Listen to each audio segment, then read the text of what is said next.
How are we doing tonight? Magical, I hope. Wonderful.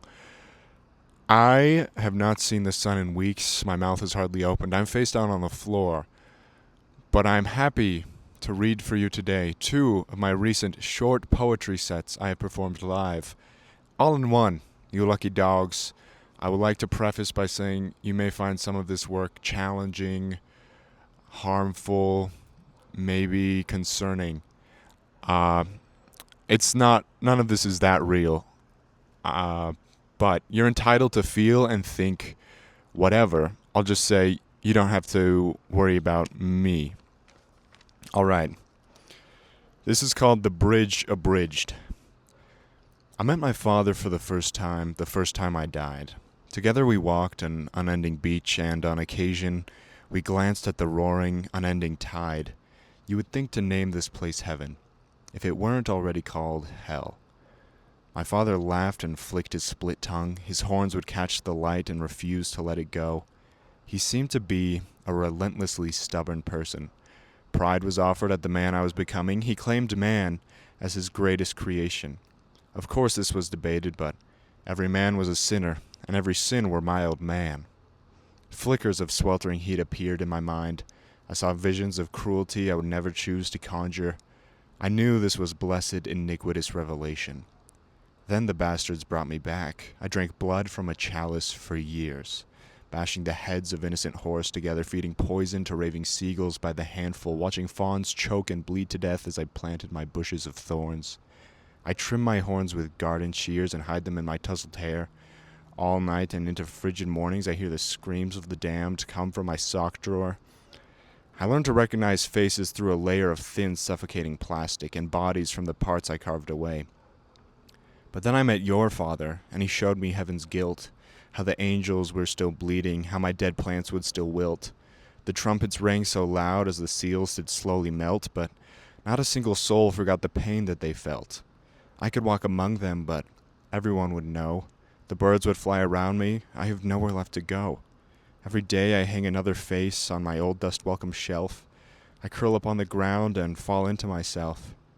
I grew from the ground while you descended from sky, with a flame in my mouth and red in my eye.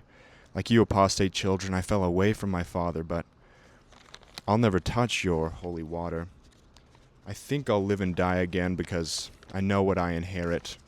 But I finally know my evils aren't perfectly inherent. I'll try to love sincerely, but God won't really care. There's not an open seat for a man like me up there. I'm afraid of my own ocean, 'cause I think I'd try to drown, and it's silence from my father ever since I let him down. I chose this life I lead, though miserable may be. My old man never stood as chieftain of the free. I've begged before. I understand. I've groveled on my knees. But I know that I'm not worthy. I don't deserve a thing. So behind the door before me in this ornately crafted urn, a hope lies in my ashes for the nothing I have earned. To leave this life with wisdom, there was one thing I learned. Hatred's for the lonely, but as far as love's concerned, anyone can hold it, but we have to try to give. It's torturous and loathsome, but that is how we live. Love is misery, but that is how we live. An additional note about that work. My dad is actually a cool guy. I love him a lot. And he's not actually Satan. But, again, you're entitled to believe what you wish. This is called Thank You, Have a Nice Day. So I went to the grocery store last week, gave everything I had for everything I needed, and as I pushed away, the cashier stopped me. "Sir, you're $1 short." I stopped and smiled. "Keep the change. What will I do with $1 in hell?" Thank you. Have a nice day. This is called What's Left. I don't drink much anymore. Of water, that is. I burned my hands and bled at the pump, but this city ran dry. What's left? Beers, wines, and the holy spirits. Some people slip away. All footprints on this trail eventually fade. When I was young, my mama called me to her chamber. I watched her birth a healthy child over boiling pot. She said, "Behold, my son, the miracle of death." A hand like hers dragged me through the dirt and taught me everything I know. What's left? I wish my drawing hand were slow. or that I had the sense to throw this lasso around my neck already. At the end of my rope, what's left? I walked my only son up the mountain. No holy angel stopped the fall of my heavy sword. No holy personage grabbed my wrist to disarm thy wrath. My son, he smiled as we walked the path. If this was all done by thy right hand, O Lord, if this was all right, what's left? This one's quite a bit shorter. It's called Sickle. Biting into thigh of the sun, I drew blood and heard her cry. She burned me with her tears and struck me away with her flaring hands. She scorched my land every summer after that, but she knew I couldn't keep anything alive anyways. This one is called To Dust. I wrote it about mold. I went for bagels and coffee. You asked for coffee and bagels. You planned to lightly salt and spit through your teeth. The streetlights pushed my sundial in every direction.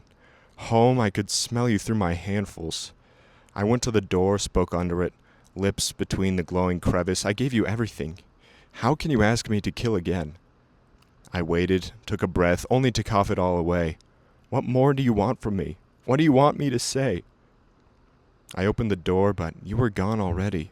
I stole a long gaze from your still dead eyes. I sobbed and tried to hold you, sifting your smile through my fingers, layering dust on the bedsheets among stains of blood. It was probably a year of my life I sat there with you, leaning so hard against the wall the paint smeared and stuck to my body. I laid in that bed curving around your shadow, nailing the windows shut to grasp my mouth agape, nailing my shirts to the floor, wearing the earth that held your feet.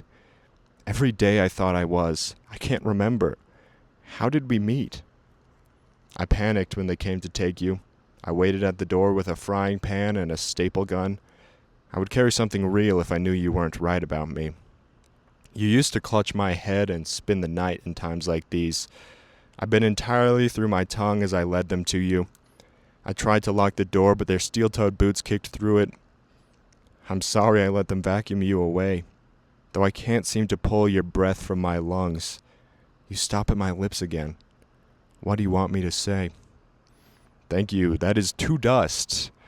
I, for quite some time, have been neglecting myself, overly devoted to my suffering, and I am trying to do better now.